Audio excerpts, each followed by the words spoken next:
మిత్రులందరికీ ధన్యవాదాలు తెలియజేస్తున్నాను. నరేంద్ర మోదీ గారు ప్రధానమంత్రి అయినారు.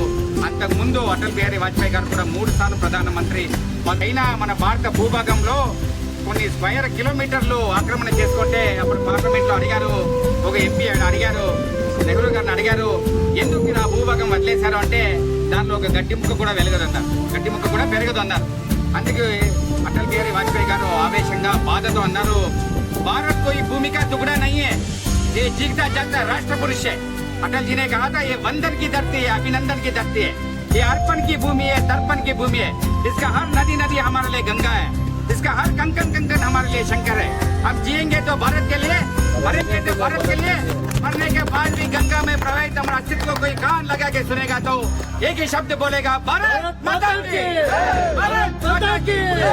अटल बिहारी वाजपेयी गाరు చెప్పారు, సూరజ్ నికలేగా అంధేరి జాయేగి కమల్ విసేగా అన్నారు. అంటే సూర్యుడు ఉదయిస్తాడు, చీకటి పోతుంది, కమలం వికసిస్తుంది అన్నారు.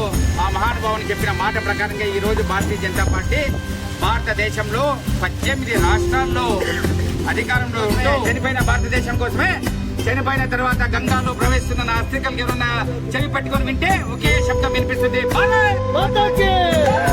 దాన్ని బట్టి తెలిసి దేశం కోసం పుట్టిన పార్టీ భారతీయ జనతా పార్టీ. అటువంటి గొప్ప పార్టీలో మనమందరూ ఒక మిత్రులుగా, సోదరమణులుగా ఉండడం మన పూర్వజన్మ అదృష్టమని తెలియజేస్తూ, మధ్యప్రదేశ్ నుంచి ఎల్కే అద్వానీ గారు గుజరాత్ నుంచి, మురళీ మనోహర్ జోషి గారు ఉత్తరప్రదేశ్ నుంచి, కుషుబాబు టెక్రే గారు మధ్యప్రదేశ్ నుంచి, బంగారు లక్ష్మణ్ గారు ఆంధ్రప్రదేశ్ తెలంగాణ నుంచి, జానా కృష్ణమూర్తి గారు తమిళనాడు నుంచి, ఎం వెంకయ్య నాయుడు గారు ఆంధ్రప్రదేశ్ తెలంగాణ నుంచి, రాజ్నాథ్ సింగ్ గారు ఉత్తరప్రదేశ్ నుంచి, నితిన్ గడ్కరీ గారు మహారాష్ట్ర నుంచి, మరియు అమిత్ షా గారు గుజరాత్ నుంచి, జేపీ నడ్డా గారు హిమాచల్ ప్రదేశ్ నుంచి, ఇప్పుడున్న అధ్యక్షులు నితిన్ నవీన్ గారు బీహార్ నుంచి, దేశంలోని అన్ని ప్రాంతాల నుంచి వచ్చి నాయకులుగా ఉంటూ సామాన్య కార్యకర్త కూడా జాతీయ నాయకుడు కావచ్చు అని నిరూపించిన పార్టీ